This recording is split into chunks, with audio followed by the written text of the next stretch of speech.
Tonight's story has the title, And There Was Darkness, and There Was Light, Part 2. Guardian of birth, healer of the sick, comforter of the aged.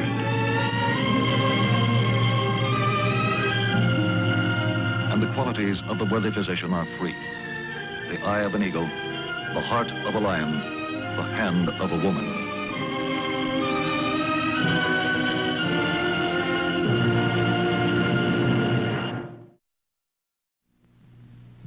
Our actual case history tonight concerns the field of psychiatry, science of mental disorders.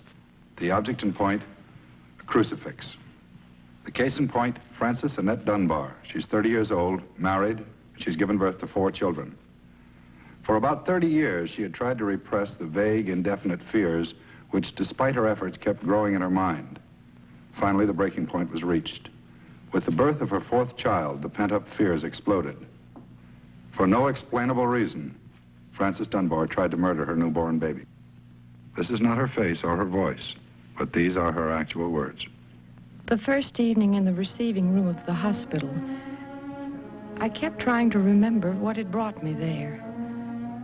I was being signed into a hospital. My husband George and Dr. Styner were there, and Sister Benedict and Sister Mary Frances, who had nursed me through my last childbirth. But why were they there? We'll be up to see you, Mama. Often. Look, don't worry about the kids and me. Your job is to get well again. Bye, honey.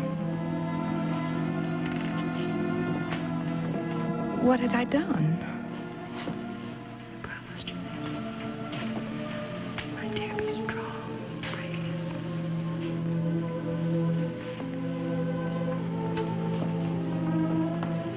Well, make yourself comfortable, Mrs. Dunbar.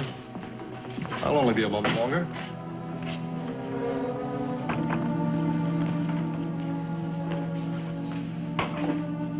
Send these up to her room.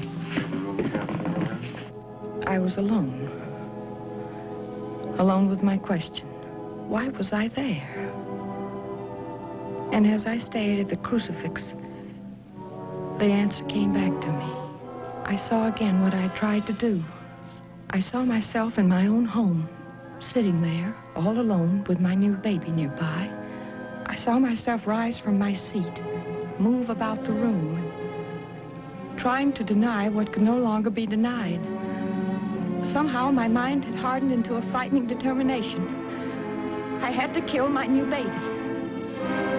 I saw myself move to the baby, pick it up, and I saw myself moving to the stove. Once again, closer and closer. I was reaching out to put the baby into the stove. And then the merciful blackness came that saved my baby's life.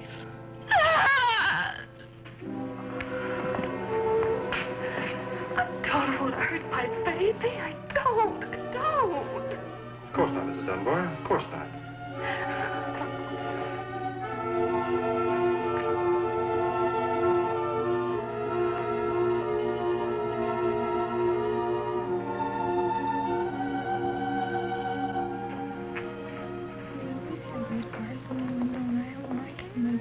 Nurse.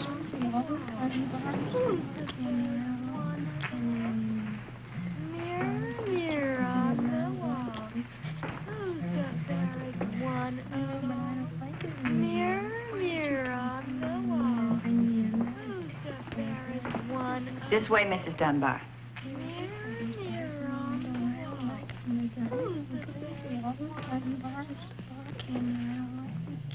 Oh, yes, it was a nice part. I'm so happy you came. My husband really liked it.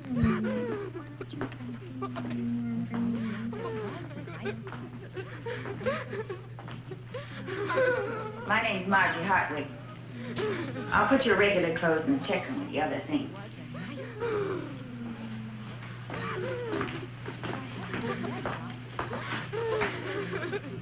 The bedroom doors are always kept open at night. And if you need anything, I'll be at my desk in the hall.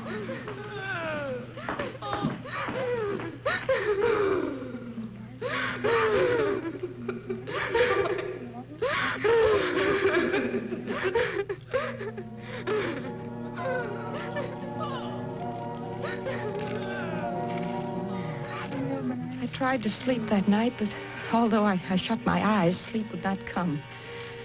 The frightening sounds from the corridor and the twisting shadows in my room seemed to me like voices and shapes from the dead.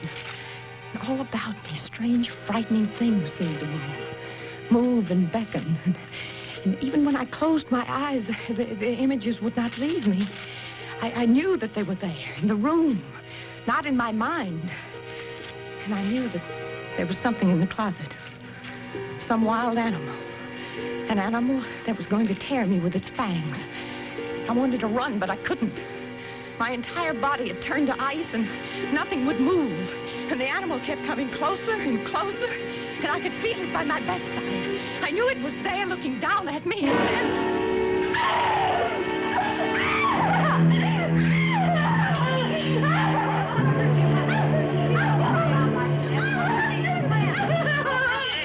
Now, Mrs. Dunbar, it's just old Mrs. Trenton. You shouldn't have left your room, Mrs. Trenton. She thought it was her own bed. She gets lost sometimes. Mrs. Trenton is a very sweet old lady. Everybody here likes her.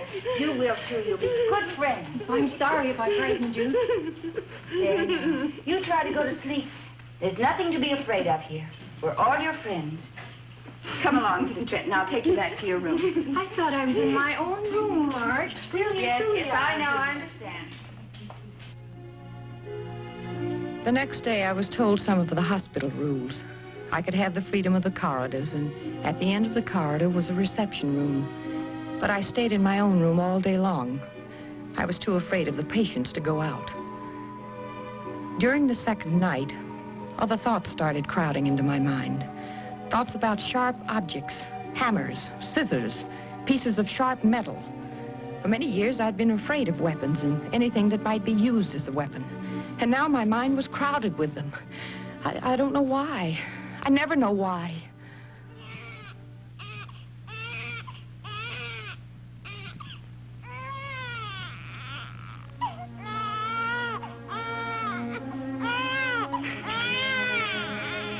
Marge! Marge! Marge! What is it, Mrs. Dunbar? It's my baby. Stop my baby from crying. There's no baby here, Mrs. Dunbar. Well, give me something to sleep. Please make me sleep. Now, you're going to be all right.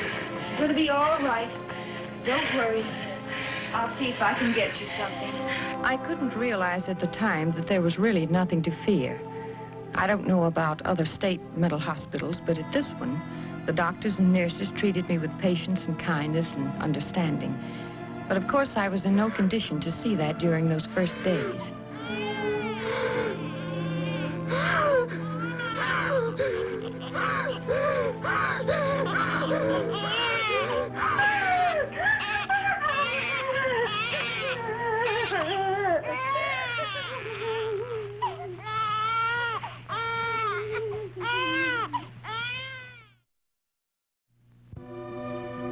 After some time, I was moved to a new room in a different ward. It was quieter, and I was not so afraid of the patients there. I was given some shots, a brain wave, my fingerprints were taken, and my case thoroughly evaluated. Also, I began to attend classes in psychology. And it was then I started to suffer worse physical pains than I had ever suffered before. I had heart attacks. It was real pain, not imaginary. Except there was never anything organically wrong with my heart to account for it.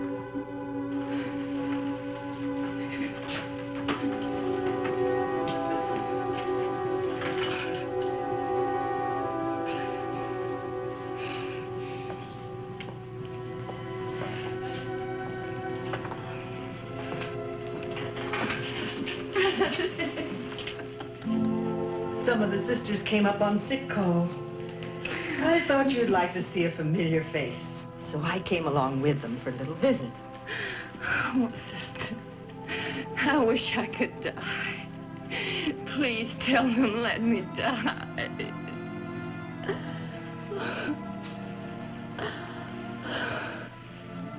Did I tell you, Francis? This used to belong to my older sister. She suffered from trouble like yours for half her life.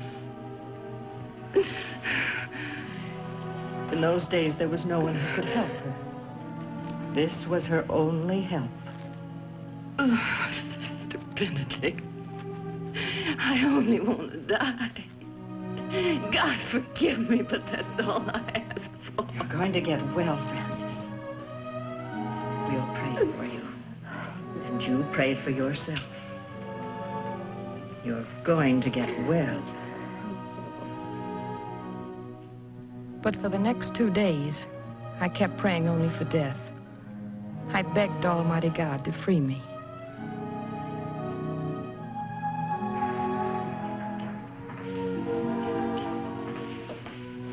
Mrs. Dunbar?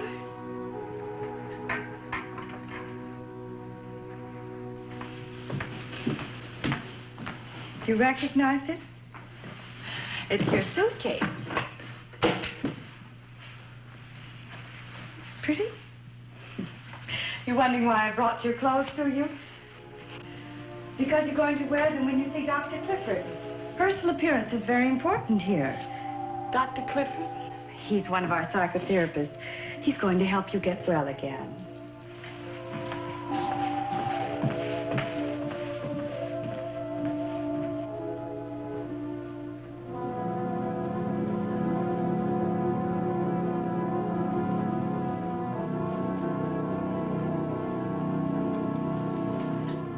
He's going to help you to get well again. I kept saying it over and over. It gave me strength to see him. Dr. Clifford was a pleasant man, although I didn't like him at first. He gave me 2 tests, the intelligence test and an ink blot test. I was to tell what pictures I saw in the ink blots, much as one sees the shape of things in cloud formations. It all seemed pointless to me. I wanted sympathy, pity. I didn't know it at the time, but I was getting something better. Understanding. In the first month, he made me understand how my job was to bring the fears that were hidden deep in my subconscious out into the light of the conscious mind. Facing reality, I would learn to change things that could be changed and understand and accept the things that were impossible to change. But why do you think yours was such an unhappy childhood? Because it was.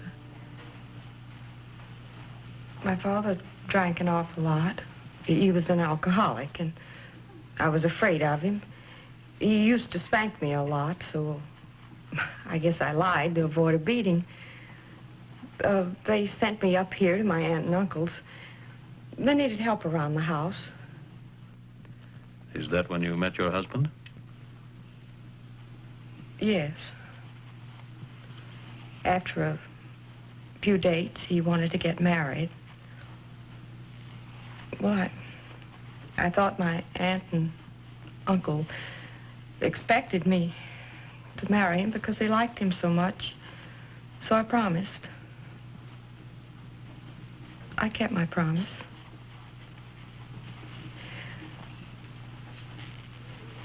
On the way to my own wedding, I hoped I would be killed so I wouldn't have to go through with it. And on my wedding night,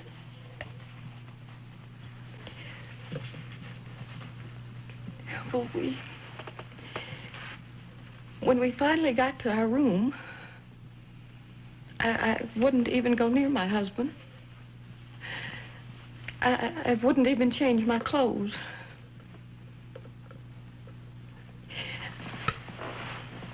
I just sat there in a chair all night long and cried from shame.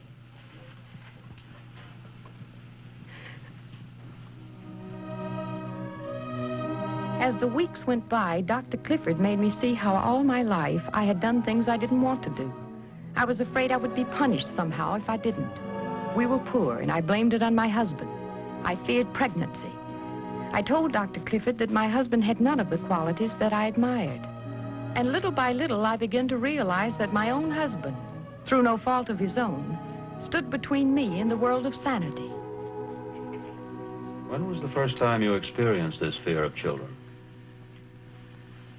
Oh, it started a long time ago. About how old were you? Can you remember? Oh, I must have been 5 or 6. I had these friends, neighborhood kids, and, well, we played doctor. You know how kids are. My father found us, and both he and my mother yelled about how bad and sinful it was. And, well, I guess every time I look at little children, I expect to hear my parents yelling like they did then. There was never any explanation about sex at home, and there was no affection. In fact, I can't remember my father ever kissing my mother. And when I asked questions, I was spanked. More weeks passed. I tried to remember all incidents like that. I wrote them down so I could talk about them with Dr. Clifford. I began to understand one thing clearly. I had gone into marriage not as a mature woman, but as a frightened child full of ignorant prejudices. My fears about the baby stemmed from the fact that I married a man that I was childishly rejecting, so that while I loved the baby consciously, I rejected her subconsciously, because I did not want a baby fathered by a man I didn't love. And yet, in my state of emotional immaturity, I could not have known what love was. I could not have been happy with any man. When my husband and the older children began to visit me, I would look at George in silence, asking myself question after question about our life together. I didn't hate George, and I didn't love him. I felt nothing. It was June. My feelings toward my husband did not change. He was a stranger I would have to learn to know. I became more and more dependent on Dr. Clifford. He was a father to whom I could say anything and everything without shame and without fear of punishment. Look who showed up. Big surprise. Hello, Francisca. I brought you out some pictures of the babies. From George. He's getting very good with that camera of his. See them? Oh, Helen, look at them. They must take after their mother. This one's the image of his father. Oh, he's a nice-looking boy. Oh, Dr. Clifford asked me to bring you out some things to make something for the baby. Oh, I don't know. What could I make? Well, the little one needs a sweater. I think I have everything here. Good, you didn't forget the knitting needles. I thought I had a little pair of scissors, but for the life of me, I don't know what became of them. I must have dropped them. That's all right, sister. I can get one from Supply. Oh. What is it? I had forgotten all about it. At some time during my visits with Dr. Clifford, the scissors that I had hidden under the cushion had slipped completely out of my mind. It had become unimportant enough to forget. What I used to think of as a deadly weapon was only an ordinary pair of scissors I had misplaced. My second summer at the hospital was coming to an end, and one day toward the middle of September, Dr. Clifford began to push me away, gently, tapering off my dependence on him. My visits to his office were made shorter, and he saw me only twice a week after that. I was beginning to stand on my own 2 feet, thinking for myself. George and the children began to come more often, bringing pictures of the baby, of the house, of my mother.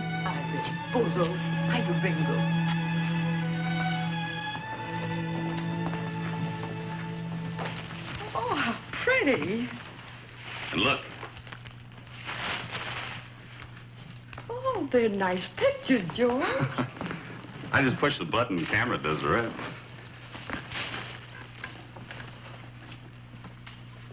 I got some good news. I got a raise. That's wonderful, George. It's not much. It's just a little raise, but... Well, your mother and I, we figured we could start saving up now for when you come home. For what when I come home?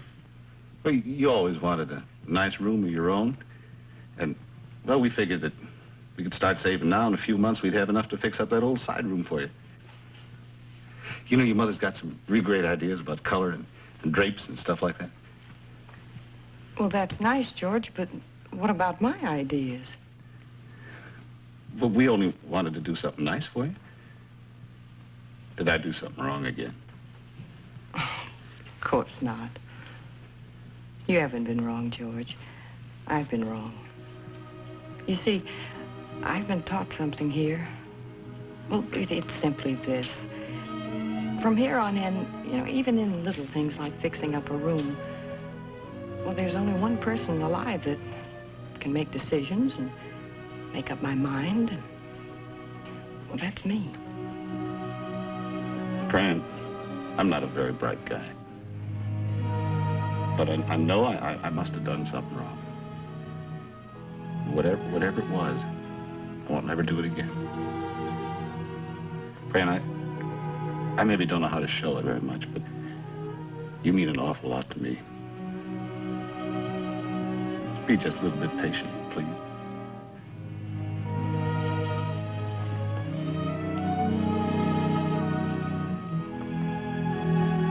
I love you. I can really say that now. I love you.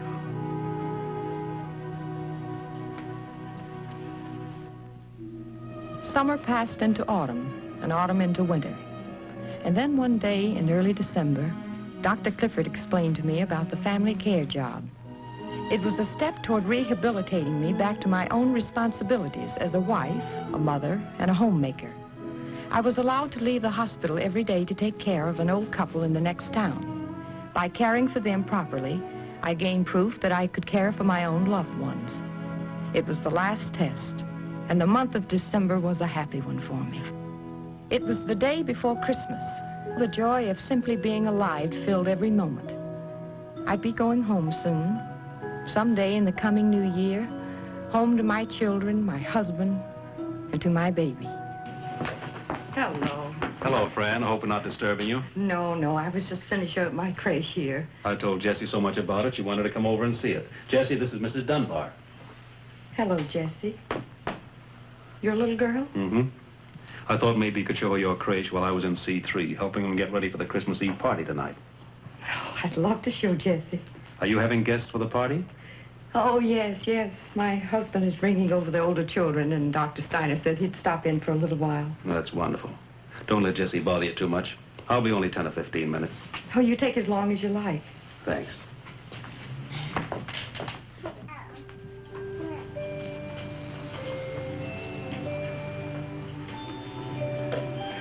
Would you like to put the baby Jesus in for me?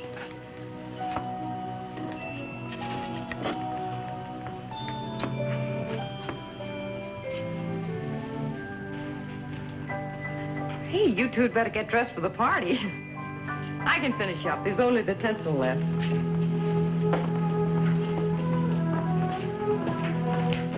Look who I found.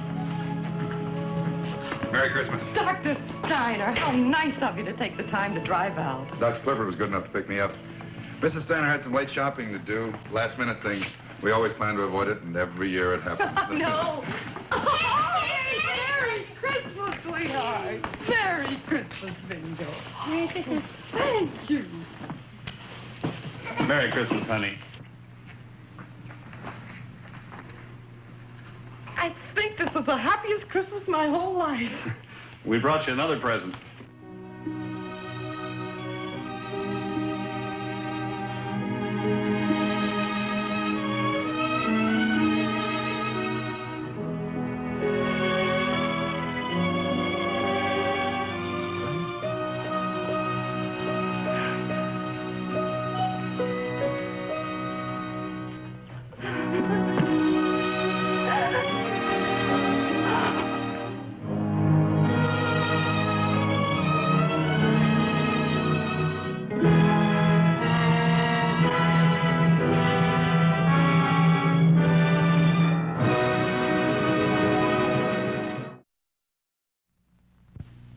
Considering the funds available to them and the shortage of staff personnel, state mental hospitals are doing a remarkable job. But their task is made needlessly more difficult by public prejudice. There is nothing about mental illness to be ashamed of, and it cannot be cured except by the skill of specially trained doctors. And thanks to those doctors whose lives are devoted to healing the mentally ill, thousands of men and women have been able to return to their rightful places in society, happy, well-adjusted, and unafraid.